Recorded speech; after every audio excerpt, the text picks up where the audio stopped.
जी नमस्कार दोस्तों, मैं सत्यम मिश्रा और आप देख रहे हैं टीच लर्नर्स का यूट्यूब चैनल। आज हिंदी पेडोलॉजी का दोस्तों क्लास नंबर 6 है। इसमें कुछ मोस्ट एक्सपेक्टेड प्रश्न हैं और क्वेश्चंस प्लस थ्योरी दोस्तों इसमें डिस्कस किया जाएगा। ठीक, कुछ इंपॉर्टेंट प्रश्न हैं और उससे रिलेटेड जो भी थ्योरी है उसके बारे में यहाँ पे डिस्कस करेंगे। तो चलिए सबसे पहले प्रश्न पे चलते हैं। प्रश्न संख्या 1 यहाँ पे आपके सामने यहाँ पे पूछा जा रहा है दोस्तों, कोई एक भाषा डैश लिपि या लिपियों में लिखी जा सकती है, हाँ उसमें थोड़ा फेरबदल हो सकता है। कहा जा रहा है कि कोई एक भाषा जो है क्या सभी लिपियों में या लिपियों में लिखी जा सकती है, हाँ उसमें थोड़ा बहुत फेरबदल करने की ज़रूरत होती है। सीमित, एक, तीन या सभी। तो यहाँ पे दोस्तों डैश जो दिया गया है यहाँ पे आपको भरना है कि सीमित है या एक है या तीन या सभी। तो बता दें आपको, कोई एक भाषा जो है सभी लिपियों में थोड़ा बहुत फेरबदल करके उसमें लिखा जा सकता है। तो चलिए सबसे पहले मैं आपको बताता हूँ कि भाषा होती क्या है। ठीक है, भाषा के बारे में डिस्कस करते हैं। यहाँ पे भाषा विचारों को व्यक्त करने वाली व्यवस्थित शब्दावली को भाषा कहते हैं। दोस्तों कह सकते हैं कि अपने विचारों को व्यक्त करने के लिए मनुष्य जो होता है विभिन्न प्रकार के भाषाओं का जो है प्रयोग करता है। ठीक है, भाषा ही एक ऐसा माध्यम है जिसके द्वारा मनुष्य जो होता है अपने विचारों को व्यक्त कर सकता है और अपनी बात को कह सकता है। ठीक है, या एक दूसरे के साथ दोस्तों घुल मिल सकता है, कम्युनिकेशन कर सकता है। ठीक है, भाषा कई तरीके से व्यक्त की जा सकती है। भाषा बोलकर, लिखकर, सुनकर व्यक्ति अपने अथवा दूसरे के विचारों को बता सकता है या दूसरे के विचारों को जान सकता है। ठीक है, भाषा दोस्तों कई तरीके से यहाँ पे बताया गया ना, भाषा जो होती है बोलकर, लिखकर, सुनकर व्यक्ति जो होता है अपने अथवा दूसरों के विचारों को बता सकता है या जान सकता है। भाषा ही एक ऐसा माध्यम है, ठीक है, जिससे आदमी दूसरे के विचारों से अवगत हो सकता है। ठीक, जैसे किसी की किताब है, किताब पढ़ने से दोस्तों वो लिख कर किताब कोई छपवा दिया है तो उससे बच्चा क्या करता है, उस लिखित सामग्री को समझ करके या उनके विचार जो होते हैं दोस्तों वो एक से दूसरे में क्या होते हैं, स्थानांतरित होते हैं। तो चलिए अगले प्रश्न पे चलते हैं। प्रश्न संख्या नेक्स्ट है, उससे पहले आप जान लीजिए कि भाषा और लिपि दोनों अलग अलग चीज़ें होती हैं। जैसे कि यहाँ पे कहा गया ना कि कोई भी एक भाषा जो है सभी लिपियों में लिखी जा सकती है, बस उसमें थोड़ा फेरबदल करने की ज़रूरत है। तो भाषा और लिपि जो है दो अलग अलग चीज़ें हैं। भाषा वो है जो बोली जाती है, वहीं अगर हम लिपि की बात करें तो लिपि ध्वनि चिन्ह का लिखित रूप है, यह लेखन कला है। ठीक है, आगे है कि वास्तव में संसार की सभी भाषाएं एक लिपि में लिखी जा सकती हैं और एक ही भाषा को लिखने के लिए आप संसार की सभी लिपियों का प्रयोग जो है वो कर सकते हैं। जैसे यहाँ पे लिखा गया दोस्तों कि अंग्रेजी भाषा में लिखा गया है कि आई स्टडी इन क्लास 4।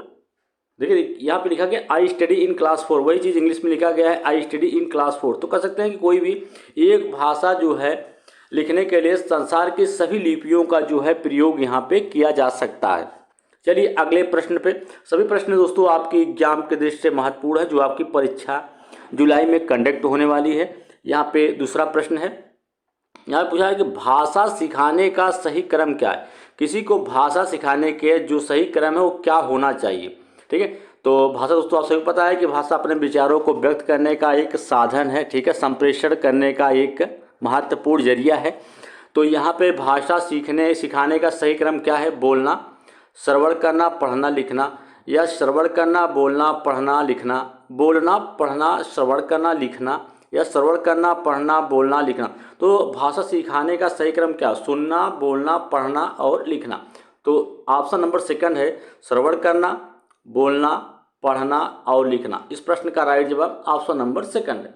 चलिए आगे कुछ चीज़ें और जान लीजिए कि भाषा के बारे में यहाँ है कि मानव अपने विचारों का आदान प्रदान मुख्य रूप से 4 प्रक्रियाओं के द्वारा करता है। जैसे सुनना, बोलना, पढ़ना और लिखना के द्वारा वो अपने भाषा या अपने कह सकते हैं कि विचारों का आदान प्रदान जो है इन 4 तरीकों से करता है। भाषा से संबंधित इन 4 प्रक्रियाओं को प्रयोग करने की क्षमता ही क्या कहलाती है, भाषा कौशल कहलाती है। ये चारों कौशल जो होते हैं, कभी पूछ जाता है कि चारों कौशल क्या होते हैं, आपको पता होना चाहिए। चारों कौशल जो होते हैं सुनना, बोलना, पढ़ना और लिखना सभी क्या होते हैं, अंतः संबंधित होते हैं, एक दूसरे से जुड़े हुए होते हैं तथा मानव में भाषाई विकास को विस्तार भी देने का काम यही चारों ही करते हैं। यहाँ अगर बात करें हम यहाँ पे कि जो सुनना और पढ़ना होता है विचारों को ग्रहण करने से तथा बोलना और लिखना जो होता है विचारों को अभिव्यक्त करने से संबंधित होता है। जब हम सुन रहे हैं होते हैं और पढ़ते हैं तो हम विचारों को क्या करते हैं, ग्रहण कर रहे होते हैं। वहीं अगर हम बात करें कि अगर हम बोलते या लिखते हैं तो विचारों को अभिव्यक्त करने से संबंधित होता है। चलिए अगले प्रश्न पे, प्रश्न संख्या नेक्स्ट है दोस्तों कि प्राथमिक स्तर पर भाषा शिक्षण का मुख्य उद्देश्य क्या है। 4 अक्षर वाले शब्द पढ़ लिख लेना, पाठ्य पुस्तक के अंत में दिए गए सभी अभ्यासों को पूरा करना, दूसरों की बातों को धैर्य से सुनना और सुनी गई बात पर अपनी टिप्पणी देना, या वर्णमाला को क्रम से याद करना। प्राथमिक स्तर पर भाषा शिक्षण का क्या मुख्य उद्देश्य होना चाहिए। दूसरों की बातों को, देखिए दोस्तों, प्राथमिक स्तर पर भाषा शिक्षण का उद्देश्य यहाँ पे पूछा जा रहा है, उद्देश्य कि दूसरों की बातों को धैर्य से सुनना और सुनी गई बात पर अपनी टिप्पणी व्यक्त करना ही क्या होता है, प्राथमिक स्तर पर भाषा शिक्षण का सबसे मुख्य उद्देश्य माना जाता है। इस प्रश्न का राइट जवाब ऑप्शन नंबर 3 इसका राइट जवाब होगा।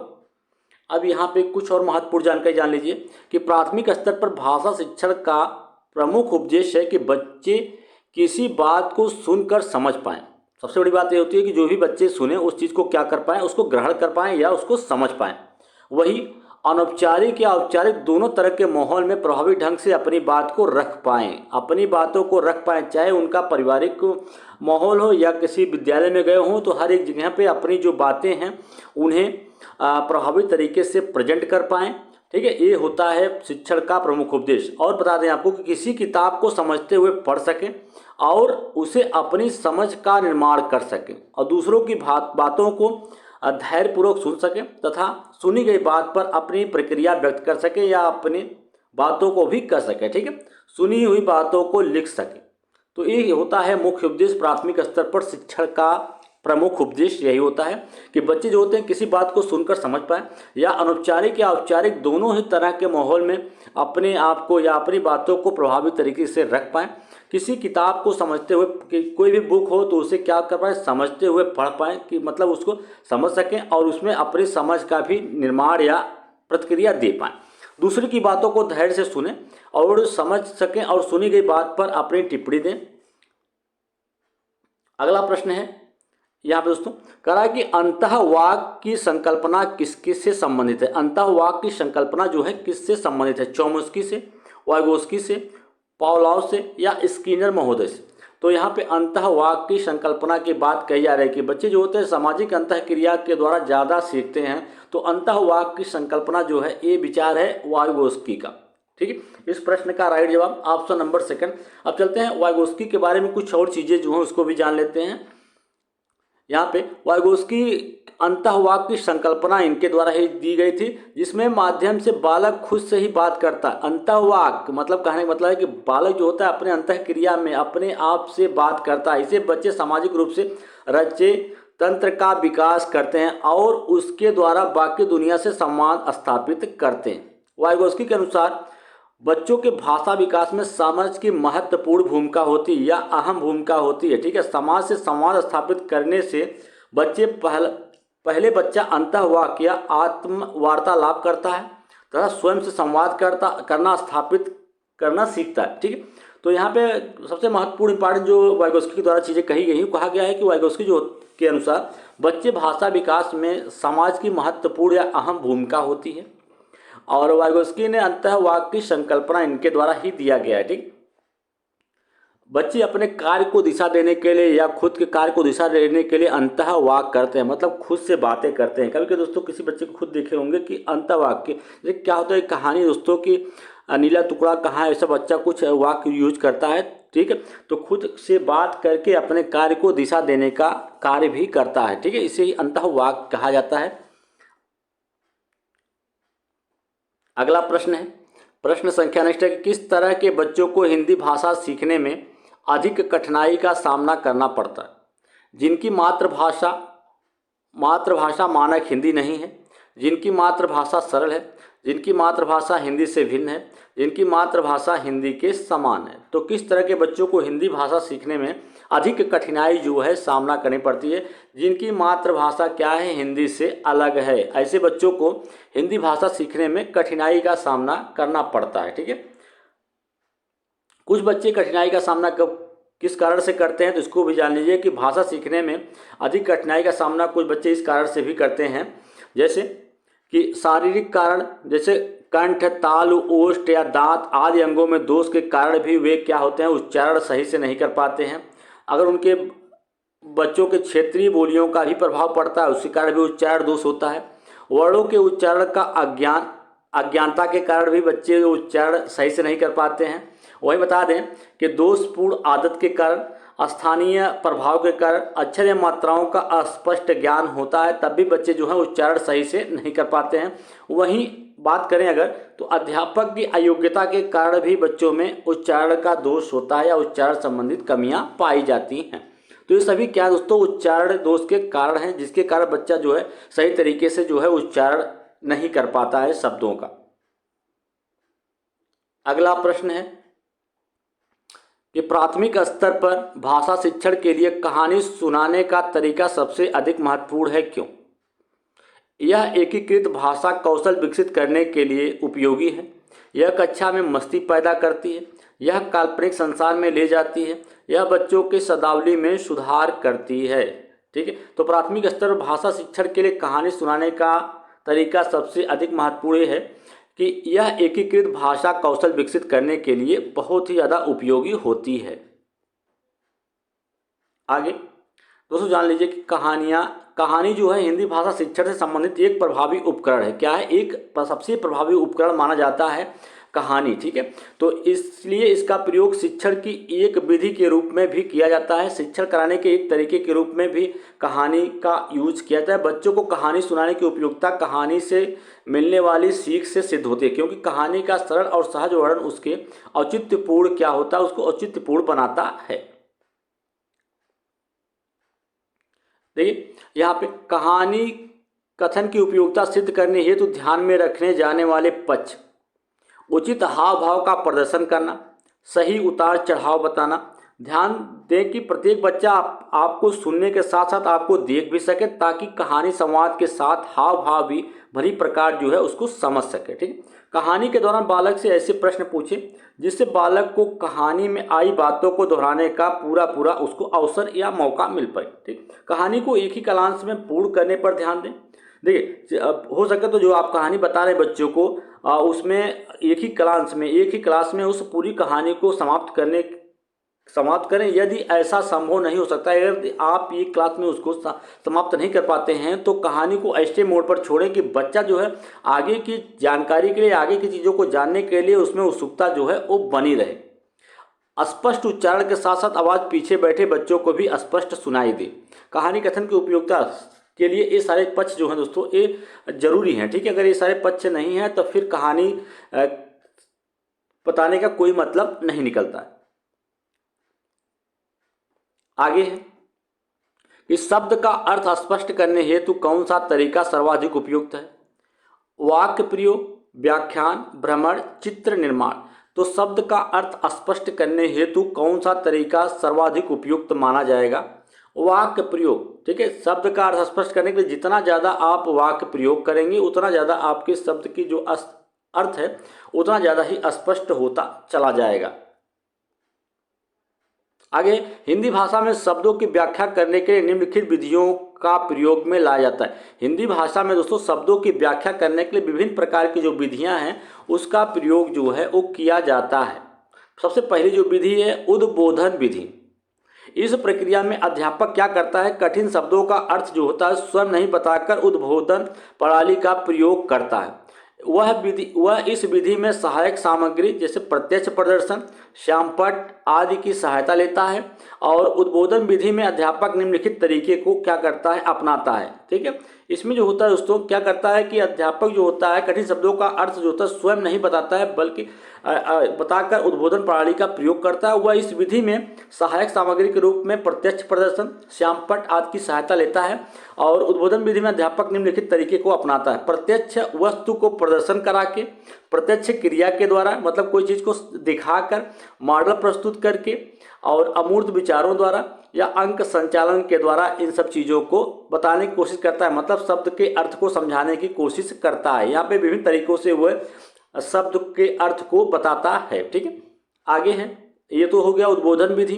दूसरा है आपका स्पष्टीकरण। स्पष्टीकरण जो विधि होती है, इसमें क्या होता है, स्पष्टीकरण विधि तब अपनाई जाती है जब उद्बोधन विधि द्वारा शब्दों का अर्थ स्पष्ट नहीं होता है। जैसे दोस्तों आपसे बताया कि पहली विधि उद्बोधन विधि है, इसमें जब शब्दों के अर्थ जो है स्पष्ट नहीं हो पाते हैं तब जाके स्पष्टीकरण जो विधि है इसका उपयोग किया जाता है। और इस विधि के विभिन्न तरीके हैं, जैसे व्युत्पत्ति, प्रत्यय, उपसर्ग, तुलना आदि का प्रयोग करके स्पष्ट किया जाता है किसी भी शब्द के अर्थ को। ठीक है, आगे है आपका अगली विधि कौन सी है, अगली विधि दोस्तों प्रवचन विधि। प्रवचन विधि में क्या होता है, शब्दों का अर्थ स्पष्ट करने की यह सबसे अंतिम विधि होती है और इस विधि के निम्न तरीके प्रचलन में आते हैं। ठीक है, वाक्य का प्रयोग करना, जितना ज़्यादा आप वाक्य प्रयोग करेंगे उतना ज़्यादा आपके शब्दों का जो अर्थ है वो क्लियर होता चला जाएगा। वहीं पर्यायवाची शब्द का भी प्रयोग करेंगे, विपरीतार्थक शब्दों का, विपरीत शब्द का, अर्थ विस्तार, वही अनुवाद इत्यादि का प्रयोग करके भी शब्दों का जो अर्थ है, जो प्रवचन मतलब जो तरीके दोस्तों हमेशा से चलते चले आ रहे हैं, वाक्य प्रयोग करना, पर्यायवाची, विपरीतार्थक, अर्थ विस्तार, ये सारे तरीके भी शब्दों के अर्थ स्पष्ट करने के लिए यूज किए जाते हैं। अगला प्रश्न है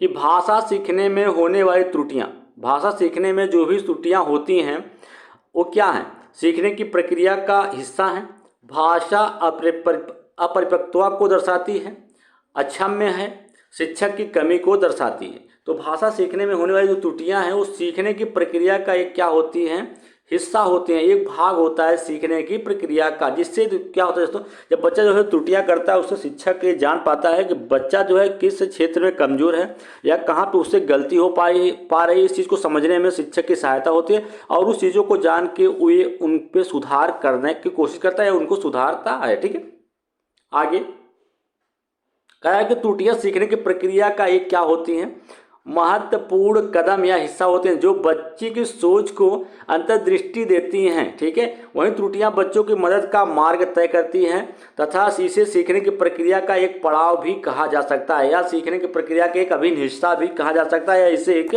सीखने की प्रक्रिया का एक पड़ाव भी कहते हैं। ठीक है, आगे है कि त्रुटियां शिक्षक को बच्चों के शिक्षक संबंधित जरूरतों को परिचित कराती हैं ताकि शिक्षक आवश्यकता अनुसार उन्हें क्या है पूरा कर सके। त्रुटियां दोस्तों एक सिर्फ बच्चे की सहायता नहीं कर रहे हैं, बच्चे के लिए एक सीखने का संसाधन होते हैं या त्रुटियां शिक्षक के लिए भी महत्वपूर्ण होती हैं। त्रुटियां शिक्षकों को बच्चों के सीखने की संबंधित जो जरूरतें हैं उससे क्या करता है, परिचित कराता है। बच्चों के भाषा प्रयोग में होने वाली त्रुटियां शिक्षक को औपचारिक शिक्षण में मदद करती हैं, क्योंकि औपचारिक शिक्षण के लिए जरूरी है कि शिक्षक को बच्चों की कमियों के बारे में पता चले जो कि उनके त्रुटियों के द्वारा ही संभव हो पाती हैं। तो कह सकते हैं त्रुटियां जो होती हैं बहुत ही ज़्यादा महत्वपूर्ण होती हैं। भाषा सीखने में होने वाली त्रुटियां हैं सीखने की प्रक्रिया का एक अभिन्न अंग या हिस्सा होती हैं।